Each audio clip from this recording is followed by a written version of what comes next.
Habeeb Akande once said, "Excuses are merely nails used to build a house of failure."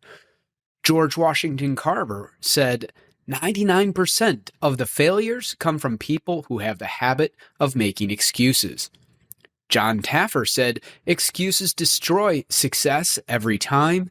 And Florence Nightingale said, "I attribute my success to this. I never gave or took an excuse." The jury is in, and the verdict on excuses isn't good. But today, we're going to look at the possibility of legitimate excuses in ourselves and what to do about them. Plus, something not normally looked at on this topic, we're going to discuss a time when you always do want to look for excuses if we want to bring our best selves to the world. This is the Heart Body Business Podcast. Inspiration, tips, and tools for entrepreneurs seeking a more fulfilling type of success. One that stems from exploring and expressing their true passion and purpose and finding healthy ways to do so. All coupled with insights and action items to get a business moving in the right direction. I'm Steve, your host, and I invite you to learn more at heartbodybusiness.com. I'm based in Florida, and last week we had Hurricane Idalia rolling through. Now, fortunately, I was barely impacted, but here's the point. It made landfall on Tuesday night into Wednesday morning, and this podcast posts Wednesday morning. It would have been easy to skip an episode that week or to post it late. I could have said I was preparing for the hurricane or that I lost electricity and so on. Excuses that pretty much anyone would accept because, after all, hurricanes are serious events. But the truth is, you can record and schedule a podcast well before its actual publication date. If I'm committed to a weekly podcast posted on time, there's no reason I can't plan things out and get ahead of the game, specifically so that if something disruptive comes along, my long-term plans are not impacted. Now, no one is holding me accountable to publishing every week. This is a relatively new podcast. At the time of this recording, it doesn't have much of an audience. No one would have noticed a delay, except for me. And that's important. As a one-person business, I have to hold myself accountable. I've ventured into this podcast in hopes of doing something useful for others, sharing inspiration, tips, and tools that can help people experience more health and fulfillment while growing their businesses. And the only way this makes an impact is if I'm consistent with the content and able to build an audience. It doesn't have to be a Joe Rogan audience. It just needs to be there for the people who can gain something from its message. If I make an excuse in publishing, it's a slippery slope, same as if we excuse ourselves from any healthy habit in our lives. I'll skip working out today. I'll have a cheat day and do something awful for my health. We do something once and it's easier to justify it the next time around. So it's really important to make a regular assessment of areas we're struggling in, whether in business or in our personal lives, to find out where excuses are factoring in. Especially in business, this ought to be part of one's quarterly planning, to take an honest look at any goals we haven't reached in the previous quarter. Was it because we made unrealistic plans? If so, no excuses. Time to look at your planning process. How are you even coming up with tasks or KPIs? Was it because we weren't interested to follow through on certain parts? Did we spend too much time on low priority tasks instead of things that would really move the needle? Or did we choose projects that just didn't matter to us? If so, why? Did we change plans halfway through the quarter? And if so, was this done haphazardly? Or was it done thoughtfully in response to changing circumstances? And were quarterly plans changed as well? That said, I disagree with the idea that there are no legitimate excuses. Yes, Our experience of the world is largely a reflection of the world inside us. It's why personal development is so important and why this podcast starts with heart. But we also live within a world that's influenced by the collective. Perhaps that includes weather events like hurricanes. There are those who believe that these are caused or at least influenced by human consciousness. If not, if the Earth operates independently of us, then we have to factor in Earth events as things we cannot control but can only respond to. Either way, if a hurricane hits and your physical business, for instance, is flooded, it seems far-fetched to think you should have stayed open, to think you should have ignored the hurricane in order to live up to some commitment of running your business. No one would expect you to, and it would be downright foolish, of course. So to me, there are legitimate excuses within our own lives, but like everything, it's all about what you do with the circumstance. For instance, I recently injured my ribs, so while I have a commitment to exercising at least 5 days a week, it would be foolish for me to do any of my upper body workouts right now.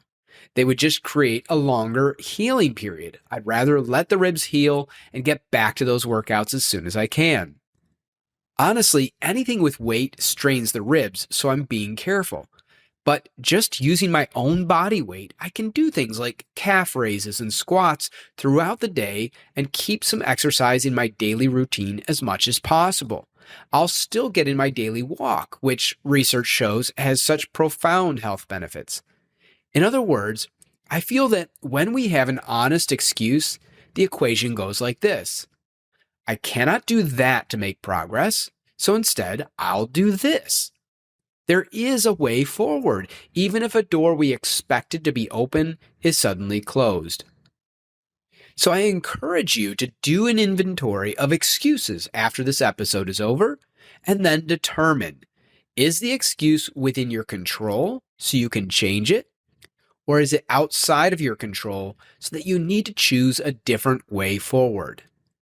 The loss is when there's an excuse that just makes you stop. Like they say, there is no failure until you stop trying. Now, we've talked about excuses in our own lives, but there's another angle to the topic of excuses, and I think it's really important to consider, especially if we're trying to live from the heart and bring our best selves to the world. I have to give credit to Henry Ward Beecher, whose quote gave me the idea to end on this note. He once said, "The real man is one who always finds excuses for others, but never excuses for himself." Most of us are highly prone to judging others, and we do so, sadly, without walking a mile in another man's shoes, as the old saying goes. In other words, we rarely take another's perspective. We rarely consider what's gone into their life up to this moment that's led them to some decision or words or action. We don't have to agree with someone else's way. We may think it a mistake, it may cause apparent problems, and we may need to stand firm against what they are doing if we feel another way is right. But we needn't think the worst of them on a personal or spiritual level. True compassion has us considering where they are in life and where this is coming from. It has us considering not only why they would make a bad decision in their life, but in fact, why it might look like a good decision to them. In fact, if we're ever to heal much of the political divide that's occurred in our world, to get back to a place where we can have civil discourse, this will be the basis of that healing. The truth is, most people want similar things, shown in Maslow's hierarchy of needs. At a minimum, we want to feed and shelter and provide safety for ourselves and our loved ones. And I believe most of us want that for everyone. We just have different ideas on how to achieve that. And if we can give others the benefit of the doubt and assume they have good motives until they prove otherwise, maybe we can be kinder in our responses to them. Maybe we can then consider how they came to their worldview and excuse them their position. In my opinion, failing to do this is pretty arrogant anyway, because it assumes all our positions are correct and hovers around the dangerous view that somehow we were the ones blessed with truth beyond anyone else. That view just sets us up for a fight which the history of the world can attest to. So, on the theme of excuses, we need to set standards for our own lives. Hopefully, high standards that aren't beyond our capacity to reach, but that always make us stretch. And the one thing we cannot excuse is our effort to live up to those standards. If something is blocking our effort in one way, and it's a legit excuse because it's something we don't know how to control, then we need to look to another way. We need to see what we do have the power to control and move toward our goals in that direction. We just don't let ourselves sit down in defeat.